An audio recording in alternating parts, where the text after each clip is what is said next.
Second number पर है बच्चों हिंदी के उपसर्ग। ठीक है, हिंदी के उपसर्ग में उपसर्ग अर्थ इससे बनने वाले शब्द। तो पहला उपसर्ग कौन सा? ए उपसर्ग। ठीक है, हम हिंदी के बहुत सारे उपसर्ग होते हैं, लेकिन हम अपने विषय के अनुसार इम्पोर्टेंट उपसर्ग ही ले रहे हैं। ठीक है, तो पहला है ए उपसर्ग। ए का अर्थ होता है अभाव या निषेध। ठीक है, इससे बनने वाले शब्द कौन से? अज्ञान।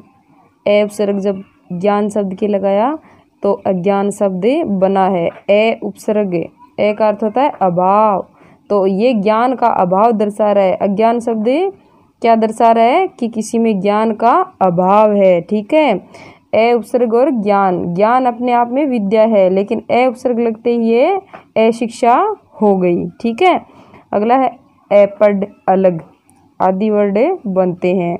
अगला उपसर्ग है अपना ऊ का अर्थ होता है ऊंचा। ठीक है, ऊंचा का अर्थ देता है, तो ये उछालना, उतारना, उजड़ना आदि शब्द बनते हैं। और आप भी बहुत से शब्द उपसर्ग लगा करके बना सकते हैं। ठीक है, अगला अन उपसर्ग।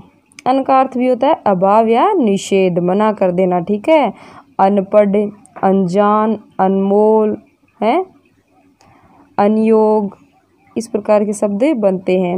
अगला है कै या कु। इन दोनों ही उपसर्गों का अर्थ क्या होता है? बुरा। ठीक है, जैसे कपूत, कुपुत्र, दोनों का अर्थ है कि बुरा पुत्र, कुख्यात, इस प्रकार से बहुत से शब्द बनते हैं बच्चों। अगला है अद्य। अद्य का अर्थ क्या होता है? नीचे। ठीक है, तो इससे बनने वाले शब्द क्या है? अधोपतन, अधोगत आदि शब्द बनते हैं। अगला है अध। ठीक है, इसका अर्थ होता है आधा। ये अध था, ये आधा था।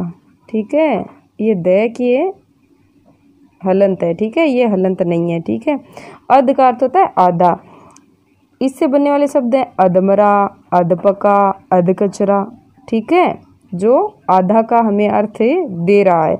अधमरा अर्थात आधा मरा हुआ, अधपका अर्थात आधा पका हुआ, अधकचरा अर्थात आधा किया हुआ। ठीक है, कोई कार्य हम अधूरा छोड़ देते हैं तो कोई कहता है कि ये कार्य आपने अधकचरा किया है, अर्थात आधा कार्य ही किया है। अगला है औ का अर्थ क्या होता है? हीन या निषेध। ठीक है, अवगुण, अवसर, औचक आदि शब्द बनते हैं। अगला है उन का अर्थ क्या होता है? एक कम। ठीक है, कोई संख्या होती है सम संख्या, उससे एक कम।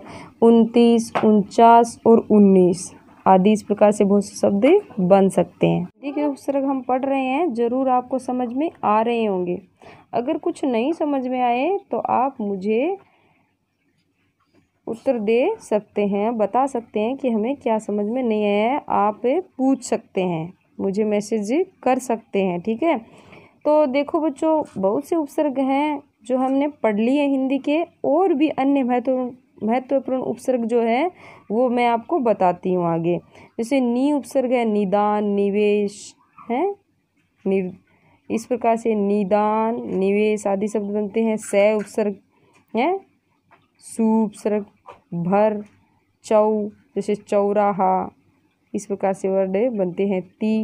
तीराहा, दु उपसर्ग, पर उपसर्ग, बिन उपसर्ग, चिर उपसर्ग, चीरयोग है, परा, पराधीन, पराजय, पच, बहु, शह, सम, स्व आदि अन्य उपसर्ग हिंदी के हैं। ठीक है, जो कि इम्पोर्टेंट है। आप इन उपसर्ग से शब्द बना करके मुझे आंसर दोगे। ठीक है, मैसेज करोगे। हाँ, तो बच्चों संस्कृत के उपसर्ग और हिंदी के उपसर्ग कंप्लीट हो चुके हैं। अब तीसरे नंबर पर विदेशी भाषा के उपसर्ग, जिसमें अरबी, फारसी, अंग्रेजी भाषा के उपसर्ग आएंगे। ठीक है, जैसे उर्दू के उपसर्ग हमें पढ़ते हैं। इसमें पहला उपसर्ग है अल का अर्थ क्या होता है? निश्चित। ठीक है, जैसे इससे बनने वाले शब्द हैं अलविदा, अलबेला। ठीक है, तो अल का अर्थ होता है निश्चित। जैसे विदा ली है तो निश्चित रूप से विदा ले ली है, अलविदा, यानी हमेशा हमेशा के लिए चला गया है, वापस से नहीं मिलेगा। ठीक है, अलबेला अपनी मस्ती में रहने वाला, निश्चित रूप से अपनी ही मस्ती में रहने वाला, अलबेला। अगला है कम। कम उपसर्ग है, इसका अर्थ होता है थोड़ा। ये भी उर्दू का उपसर्ग है बच्चों, हैं। इसमें कमजोर, कम उपसर्ग है, जोर शब्द के आगे लगाया तो ये गया कमजोर, यानी ताकतवर कम, अर्थात जो निर्बल है। कम अकल, कम अकल वाला, कम ज्ञान वाला, ठीक है। दर, दर का अर्थ होता है में, ठीक है। दरअसल, दर हकीकत, इस प्रकार से वर्ड बनते हैं, ठीक है। अगला है ना उपसर्ग, ठीक है। इसका अर्थ क्या होता है अभाव, ठीक है। नाराज, नादान, नाकारा, ठीक है। ये तीनों ही शब्द है वो अभाव का हमें अभाव का हमें ज्ञान करवा रहे हैं। तो जैसे नाराज, नादान, नाकारा, तीनों में अभाव का ज्ञान हो रहा है, जो ना उपसर्ग लगने से बना है। अगला है बा उपसर्ग। बा का अर्थ होता है साथ, ठीक है। बाकायदा, बाइज्जत आदि जो शब्द हैं वो बन रहे हैं बच्चों। अगला है बे।